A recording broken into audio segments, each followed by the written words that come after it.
Bom dia, igreja. Esse é o momento em que o Senhor fala aos nossos corações através da palavra. É um momento de edificação, crescimento no conhecimento da palavra. Convido os irmãos a ficarem de pé em reverência à palavra do Senhor. E o texto que a gente vai ler vai ser Atos capítulo 8, do versículo 9 ao versículo 13. Atos 8, do versículo 9 ao 13. A página da Bíblia é a página 135 da nossa Bíblia comemorativa. Eu vou ler o 9 e a gente vai lendo alternadamente até o 13. Diz assim a palavra do Senhor, Atos 8, de 9 a 13.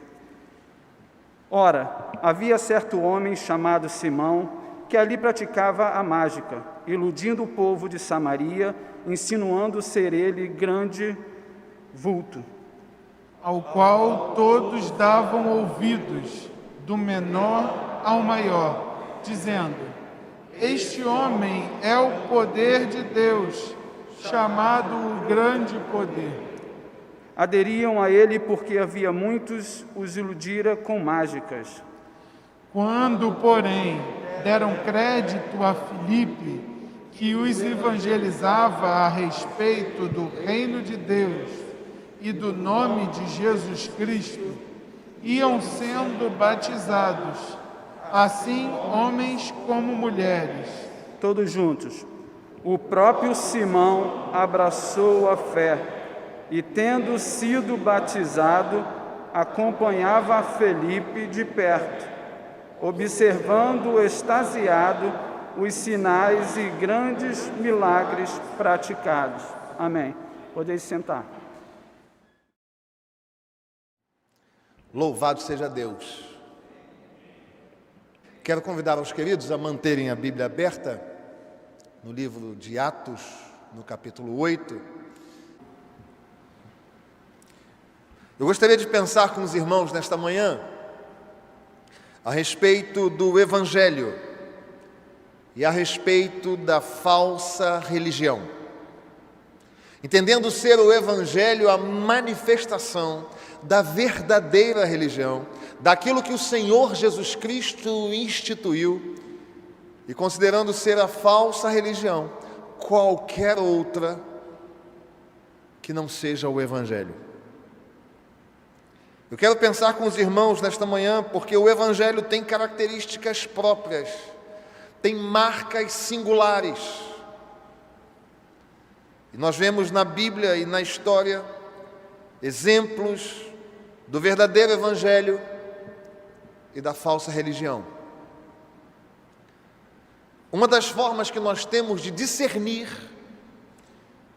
se aquilo que se professa, se a fé é abraçada e mostrada nos lábios e na atitude, é o Evangelho ou uma falsa religião, uma das formas tem a ver com as orações, tem a ver com os clamores e com as súplicas feitas à divindade. De modo que eu quero propor duas orações e gostaria que os irmãos pensassem a respeito de qual delas diz respeito à oração vinculada ao Evangelho e qual delas é uma oração vinculada a uma falsa religião. A primeira é a seguinte: diz que um homem posto de pé orava de si para si mesmo, desta forma: ó Deus, graças te dou, porque não sou como os demais homens, roubadores, injustos e adúlteros, nem ainda como este publicano. Jejuo 2 vezes por semana e dou dízimo de tudo quanto ganho. Esta é uma oração. Este homem que se coloca de pé e ora de si para si mesmo, olha para o lado e se coloca acima dos seus semelhantes, se vangloria na sua própria vida e na sua própria religiosidade, e mesmo orando, jejuando e entregando os seus dízimos, tem uma oração que não é dele, do coração dele para a sua divindade, mas tem uma oração do seu coração para o seu próprio coração. Esta é uma oração que evidencia uma falsa religião. Eu quero propor uma outra oração. E a oração é assim: Senhor, fazei-me instrumento da vossa paz. Onde houver ódio, que eu leve o amor. Onde houver ofensa, que eu leve o perdão. Onde houver discórdia, que eu leve a união. Onde houver dúvidas, que eu leve a fé. Onde houver erro, que eu leve a verdade. Onde houver desespero, que eu leve a esperança.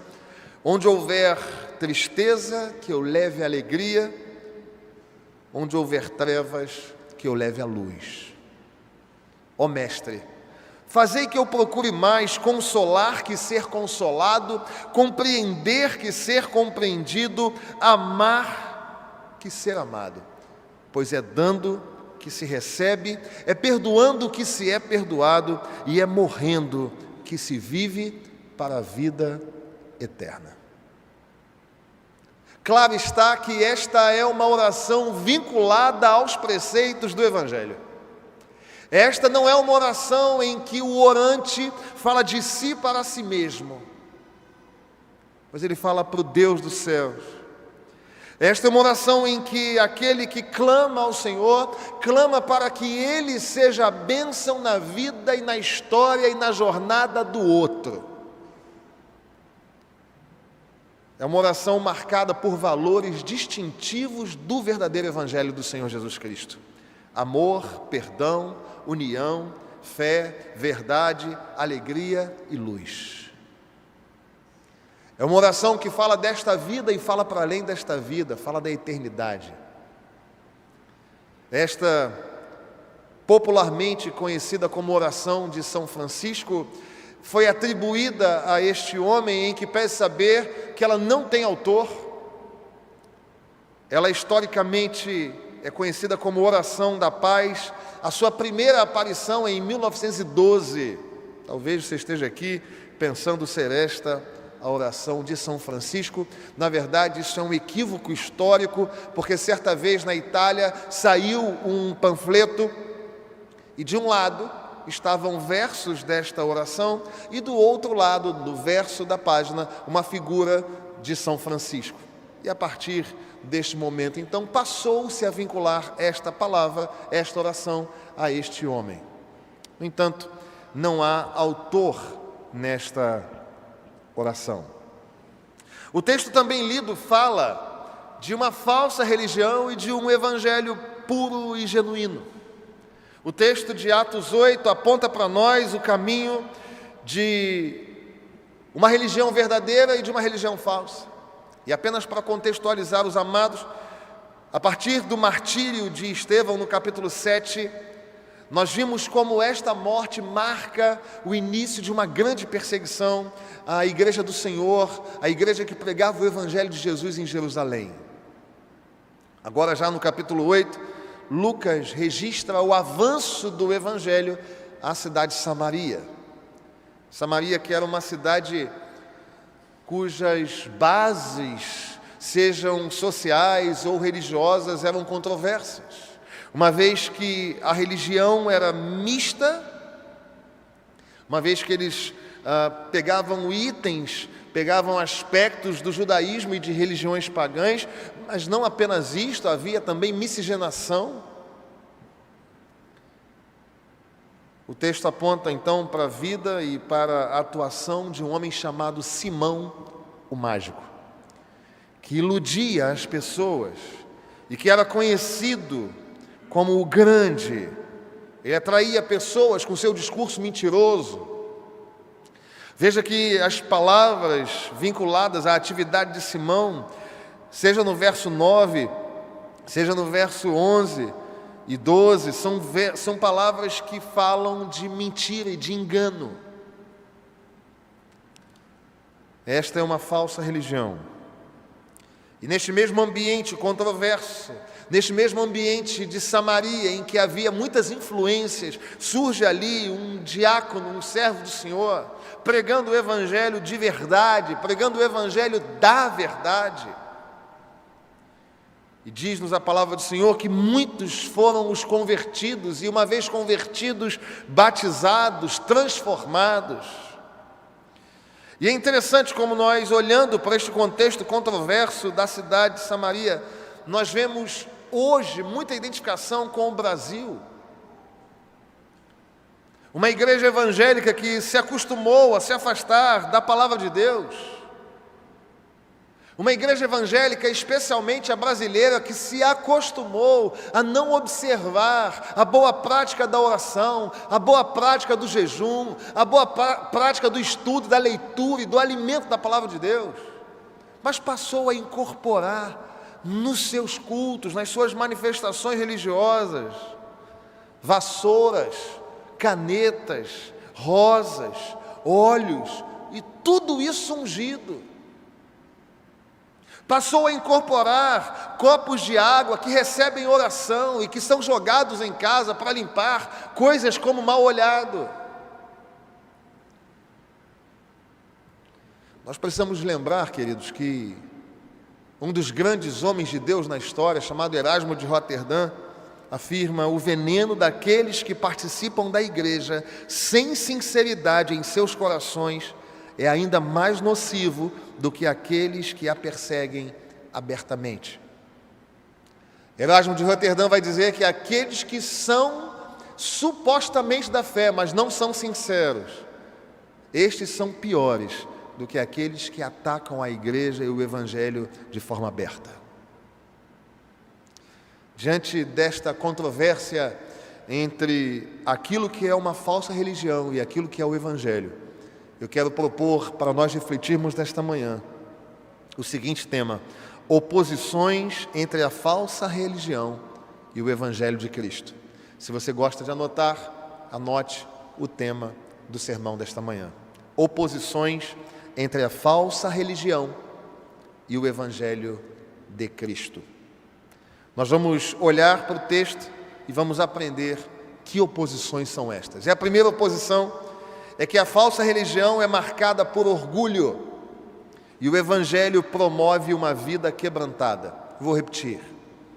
A falsa religião é marcada por orgulho e o Evangelho promove uma vida quebrantada. Se você observar o verso 9, você vai perceber o que acontece. Havia certo homem chamado Simão, que ali praticava mágica, iludindo, enganando o povo de Samaria, insinuando ser ele grande vulto. Esta é uma característica da falsa religião, seja ela semelhante ao Evangelho de Cristo, seja ela antagônica ao Evangelho de Cristo, tenha ela cara de igreja ou tenha ela cara de qualquer outro centro em que as pessoas se reúnem para supostamente adorar uma divindade. A falsa religião é vinculada, é associada ao orgulho humano. Simão alegava ser de grande vulto. No entanto, o Evangelho chega a este lugar por meio de Filipe. E o discurso dele, diferente de alguém que se arvora em dizer que era um grande vulto, o discurso de Filipe é sobre o reino e sobre Jesus Cristo. Este é um homem cujos apóstolos viram virtudes da fé, e sobre este homem impuseram as mãos e ordenaram como diácono da igreja. Este homem se sujeitou às autoridades, este homem se sujeitou à liderança, e este homem era sujeito também a Deus. A primeira oposição que nós queremos marcar aqui é que a falsa religião está associada ao orgulho. E o Evangelho promove quebrantamento. Inevitavelmente, qualquer religião que seja falsa será centrada no homem, será egocêntrica, será egoísta, será humanista, dará respostas ao coração pecaminoso e perdido do homem. Qualquer religião, mesmo que seja parecida com uma igreja, mesmo que haja Bíblias espalhadas, mesmo que supostamente se façam orações, se é uma religião centrada no homem, que exalta o homem, que quer dar respostas à natureza do homem, que é humanista na sua essência, ela é uma falsa religião, queridos. Lucas, no seu evangelho, apresenta 2 homens que subiram ao templo para orar. Um era fariseu e o outro era publicano. O fariseu era daqueles que se achavam os melhores da sociedade da época, e foi a oração deste fariseu que eu mencionei na introdução. Ele orava de si para si mesmo. Ele olhou para o lado e disse: louvado seja Deus, porque eu não sou como todos esses roubadores, adúlteros, ladrões. Antes eu sou um homem que ora, entrego dízimos. Eu sou um homem que faço jejuns. Coitado, não entende e não entendia que mesmo ações muito boas com um coração perverso não são culticas, são orgulhosas, são idólatras e autocentradas.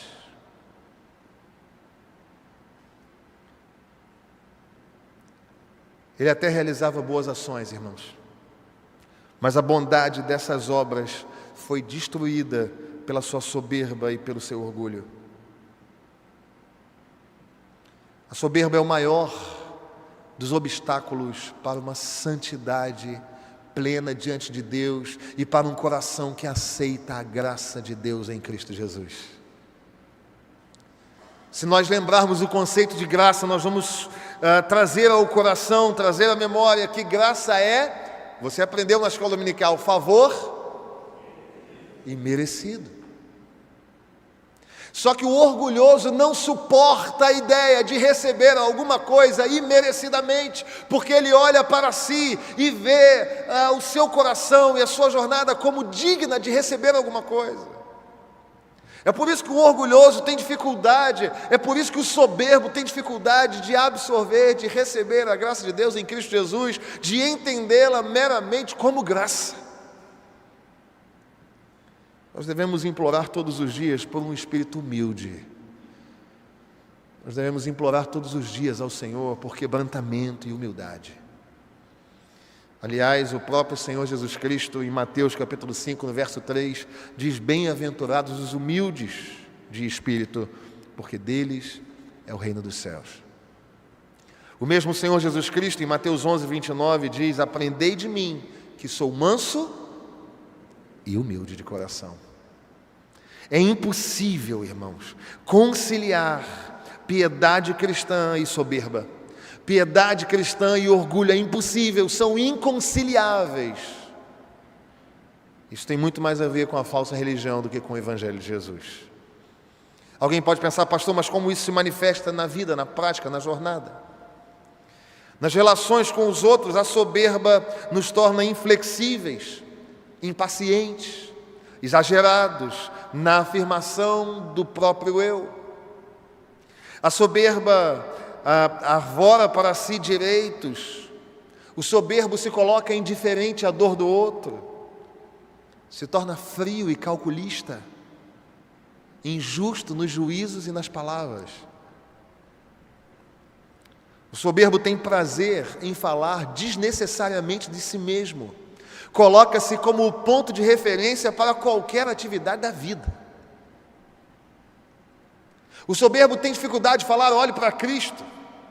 Ele diz: olhe para mim, porque eu, é como se ele dissesse: glória a mim, louvado seja eu. Nas práticas da piedade, a soberba se deleita em olhar para os outros e em observá-los e em julgá-los. Gosta de comparar espiritualidade.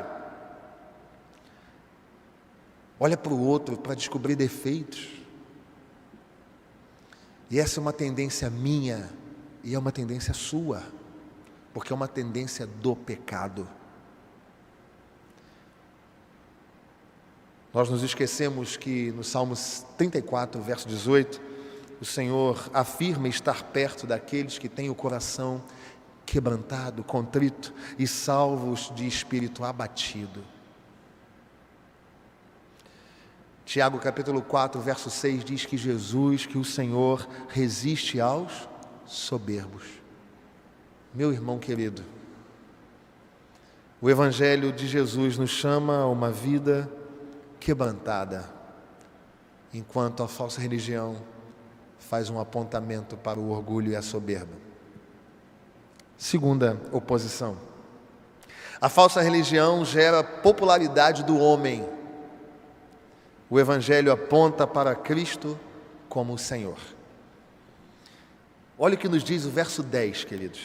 O verso 10 diz assim: ao qual todos davam ouvidos, do menor ao maior, dizendo: este homem é o poder de Deus, chamado o grande poder.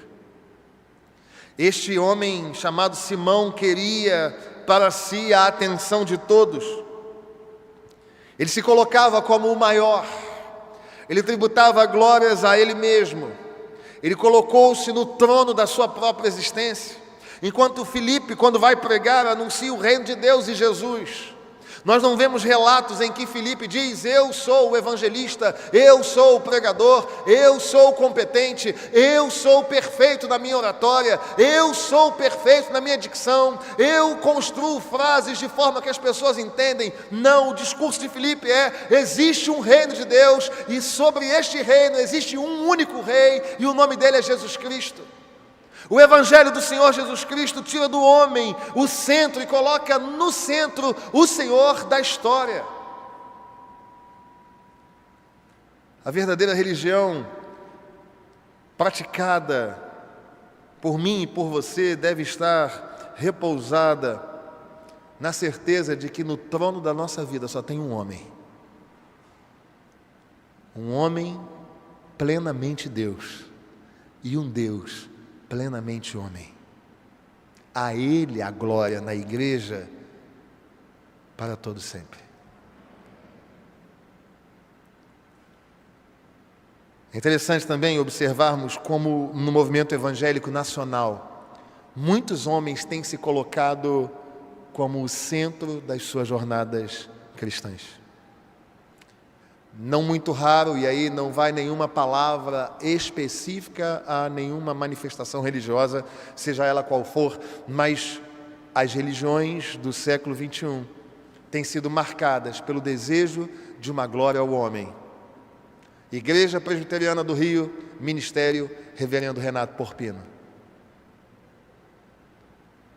Isto não vai acontecer aqui, porque só há um nome na sala da diretoria dessa igreja. O resto dos irmãos, estamos no plural, todos no chão da fábrica.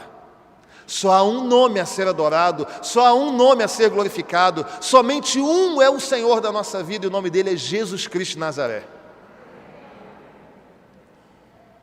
Nós podemos orar conforme João o Batista orou. João capítulo 3, verso 30. Importa que ele cresça e que eu e você diminuamos a cada dia a glória do Senhor. Vivemos em uma sociedade que valoriza o culto à personalidade, não é mesmo? Seja na política, na arte, nos negócios, na religião, nas mais diversas esferas da vida, nós percebemos o quanto o homem gosta de promover a sua própria imagem. O que passa pelos nossos olhos sem que nós percebamos é que esta é uma tentativa diabólica de nos tornar idólatras, amados. Quando o homem é o centro da sua própria história, ou quando o homem escolhe alguém para ser-lhe o farol, este que lhe é o farol, ou ele mesmo é colocado no trono da sua vida em primeiro lugar. Mesmo sendo considerado por Jesus o maior de todos os profetas, João Batista disse: importa que ele cresça. No mundo saturado pela soberba da vida, pelo egoísmo e pelo desejo de obter vantagens a todo custo, temos um compromisso, um único compromisso: dar glórias a Deus em tudo que fazemos. Nós não damos glórias a Deus aqui apenas. Nós damos glórias a Deus em tudo o que nós fazemos. Devemos nos manter humildes e conhecedores de que nada possuímos, senão dele nos vem. Mas para além disso, tudo o que fazemos, todos os nossos relacionamentos, todas as nossas atitudes devem ser para glorificar o nome do Senhor.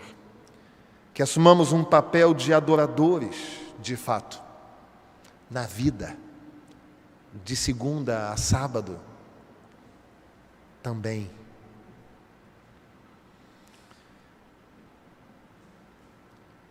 Os irmãos lembram bem os slogans da Reforma Protestante.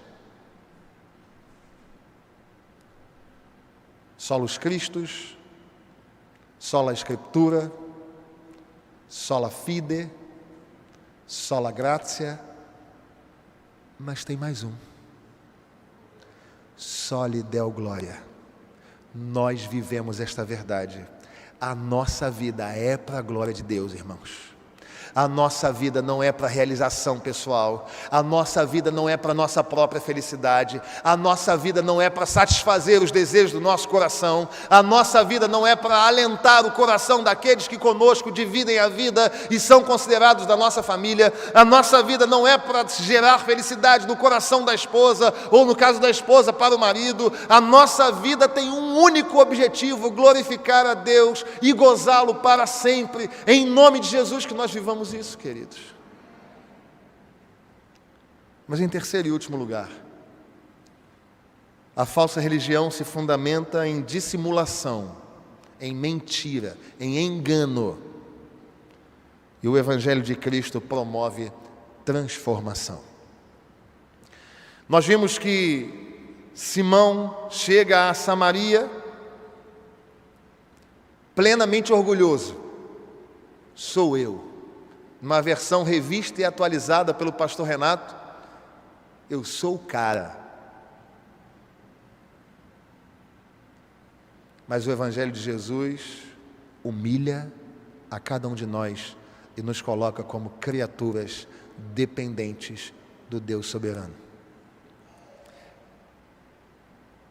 A falsa religião pregada por Simão o coloca como sendo o centro das atenções, como aquele que gostava de ser ouvido de todos. E o Evangelho do Senhor fala: não é esta a direção. Todos devem olhar apenas para o único Deus. Mas em terceiro lugar, nós precisamos observar que a falsa religião se fundamenta em dissimulação, em mentira e engano. Os versos 9 e 11 descrevem, por meio de um mesmo verbo grego, que é o verbo iludir, existere. É difícil falar grego com um professor de grego aqui me olhando. Mas este verbo, existeme, é tirar da posição, é deixar atônito. Seja no verso 9, seja no verso 11, são estes os verbos que descrevem a ação de Simão. É mentira, é engano, é engodo. Ele ilude as pessoas, enquanto o Evangelho chega gerando transformação, mudança de vida, renovo em homens e mulheres. A falsa religião escraviza a mente das pessoas por meio de mentiras, irmãos. Não sei se você já teve a oportunidade de orar com alguém que abandonou alguma religião e que ouviu desta religião o seguinte: se você abandonar o que está aqui sendo adorado, vai matar você, vai matar a sua vida, vai matar a sua casa, vai matar seus filhos. Isso é engano, irmão. Há poder no nome de Jesus, há poder no sangue de Jesus. Essas palavras contra nós não se cumprem, porque sobre nós só se cumpre uma única palavra, a palavra do Deus que é santo e eterno. Praga alguma chegará à nossa tenda, somos livrados, porque os anjos do Senhor receberão ordens, e eles estarão ao nosso redor. Não dormita e não dorme o guarda de Israel. São estas as promessas de Deus sobre a sua vida, são essas as palavras que se cumprem na sua vida. Já tive a oportunidade de orar por pessoas que disseram: não posso deixar.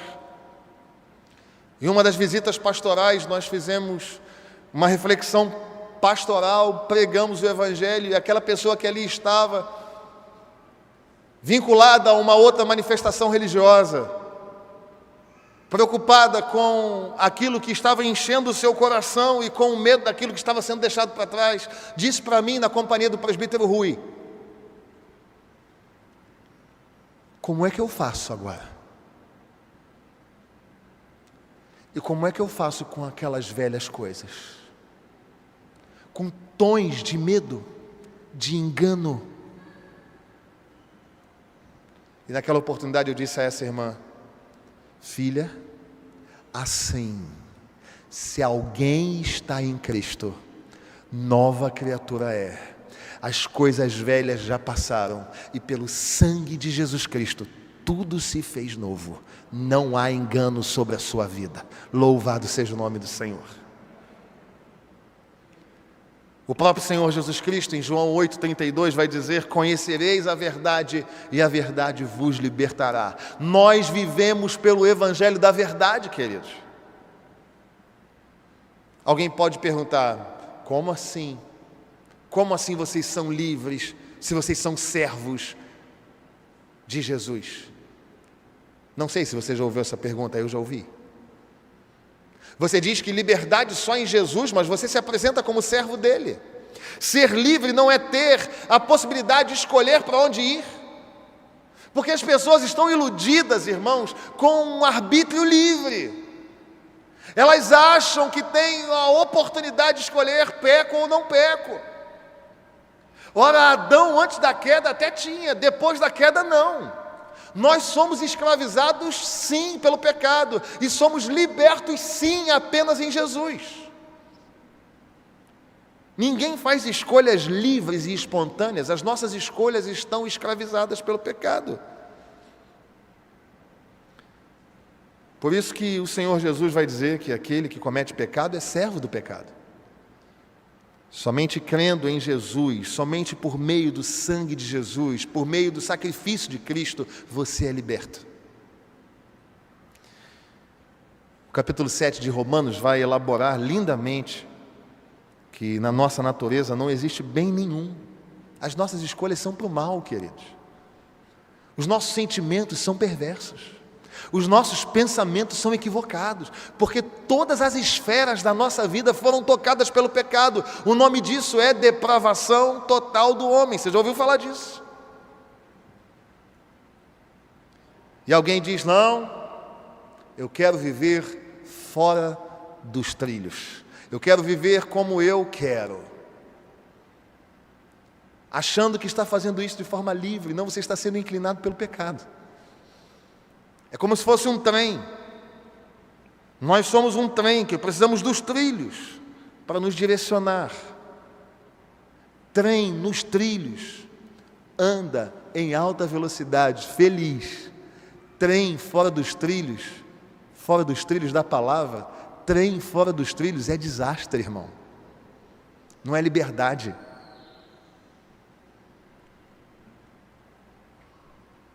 O texto fala de homens e mulheres sendo batizados, transformados pela verdade do Evangelho.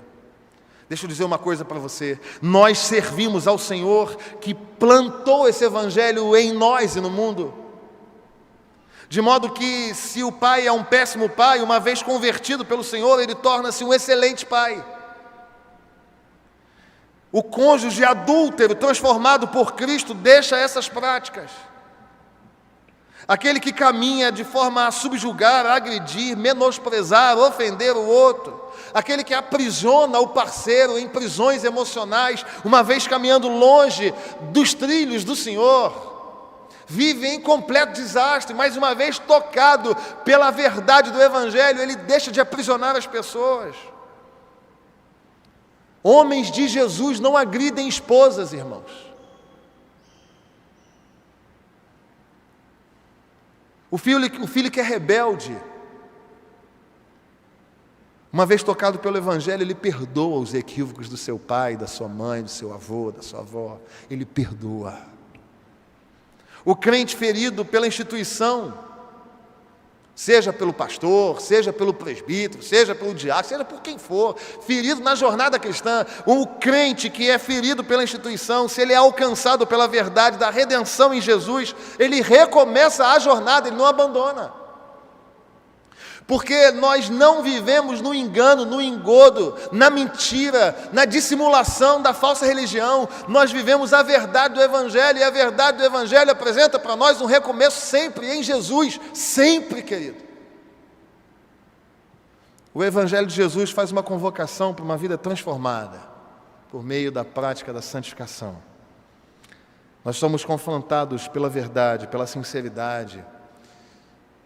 Nós vivemos nelas e não na mentira. A transformação pelo Espírito Santo é promovida a cada dia por meio da santificação. Nós vivemos uma religiosidade não marcada pela falsidade. Nós vivemos uma religiosidade não daqueles que se reúnem aqui para bater ponto, mas têm o coração longe de Jesus. Nós vivemos uma religiosidade daqueles que se reúnem aqui aos domingos porque vivem de segunda a sábado este Evangelho. Não adianta estar aqui, pregar, usar uma toga bonita, levantar as mãos, impetrar bênção, distribuir ceia, cuidar de quem chega. Não adianta ser líder de sociedade interna, parecer com o Evangelho se a religião é falsa. Aquilo que nós fazemos das 10h30 ao meio-dia 15, se tanto, deve ser vivido na segunda, na terça e durante a semana. Não podemos ser ingênuos, queridos. Existem dois poderes que atuam no nosso tempo. Ou o poder de Deus através da graça de Cristo, ou o poder das trevas, da mentira e do engano. A forma como nos empenhamos, a forma como nós empenhamos a nossa vida, determina sob que poder nós estamos sujeitos. Eu quero falar muito sério com você, olhe para mim. Gostaria que ninguém desviasse o olhar agora, por gentileza, olhe para cá. Se você está aqui nessa manhã e consegue enxergar na sua vida orgulho, soberba, se você olha para o outro e diz, eu sou melhor do que ele, se você busca popularidade e aceitação, se você quer ser o centro das atenções, se você vive na dissimulação e na mentira, porque aquilo que você prega aqui não é o que você vive na sua casa, você está vivendo em algum momento da sua jornada uma falsa religião. O convite de Deus para você nessa manhã é que você seja quebrantado pelo Espírito Santo, humilhado pelo Senhor, dizendo, eu preciso do Senhor.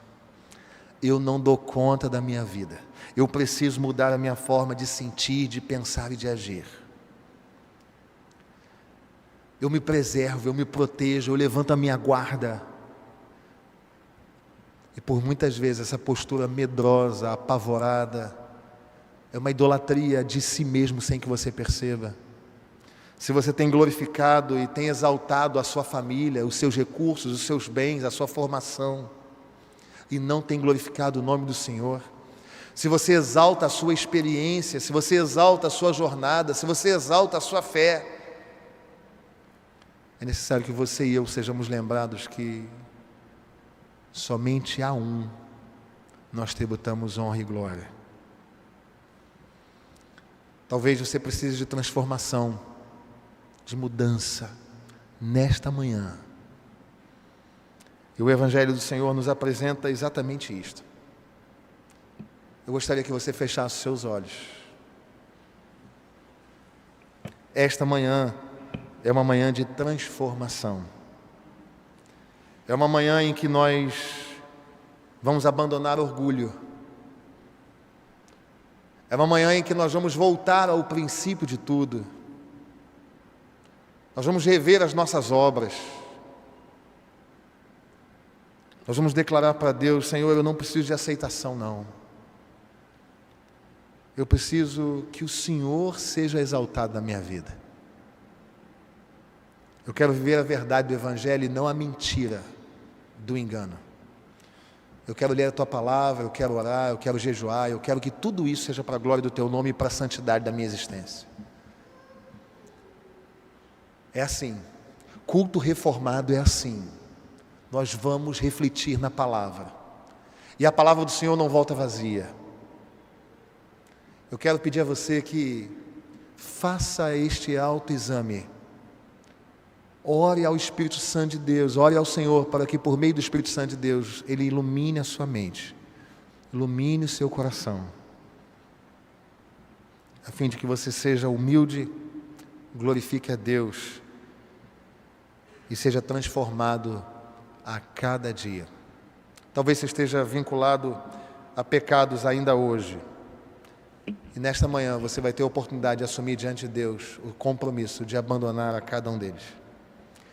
Se você entendeu que você precisa quebrantar o seu coração, ser mais humilde, abandonar aquela soberba que marca a sua personalidade, se você percebeu que você precisa não mais ser o centro das atenções, mas anunciar apenas a Cristo, glorificar apenas a Cristo, colocá-lo no centro da sua vida, se você percebeu que você precisa de transformação, de mudança, de renovo, eu quero pedir que você se coloque de pé. Nós vamos orar pela sua vida. Porque nós cremos que quando a palavra do Senhor é pregada, transformações acontecem. Foi isso que aconteceu em Samaria. Porque Filipe pregou o Evangelho, apontou para o reino. E se alguém está aqui, nos visita e quer saber o meu nome, não precisa saber. Você pode sair daqui com um único nome gravado na sua memória. Esse nome é Jesus Cristo de Nazaré. É Ele que transforma. Eu entrei aqui pensando que essa igreja era uma outra. Qual é o nome dessa denominação? Não precisa saber. Você tem que ir embora sabendo que nesta igreja se prega o reino de Deus e o nome do seu rei é Jesus Cristo. Você se colocou de pé porque precisa ser transformado, precisa abandonar certos pecados, precisa de humildade e quebrantamento, precisa glorificar a Deus. Se você entendeu isso, eu quero pedir que você se coloque de pé, irmão, em nome de Jesus. Nós vamos orar. Senhor, em nome de Jesus, o nosso Senhor, nós chegamos à Tua presença, Deus, para colocar diante do Senhor a nossa vida, clamando a fim de que nós sejamos a cada dia quebrantados pelo Senhor, humilhados na Tua presença, Senhor, não a nós, não a nossa igreja, não aos reverendos, não aos concílios, não àquilo que marca a jornada humana, mas ao Teu nome toda a glória. Deus, em nome de Jesus Cristo, nós nos quebrantamos na Tua presença e declaramos querer algo novo do Senhor. Tira de nós essa soberba que marca a jornada humana. Tira de nós esse orgulho pecaminoso, Deus.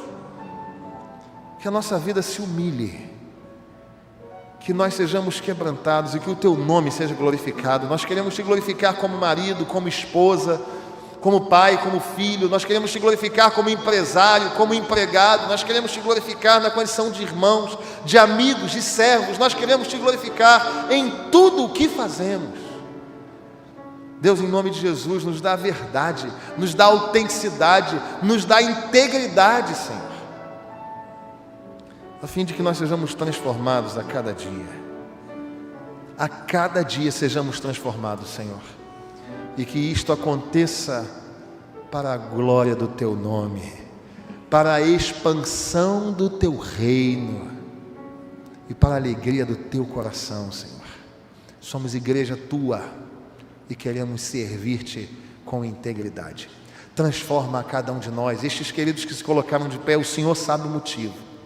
Que seja um dia diferente, que seja uma semana diferente, renovada e transformada pelo Teu poder. É a nossa oração em nome de Jesus. Amém.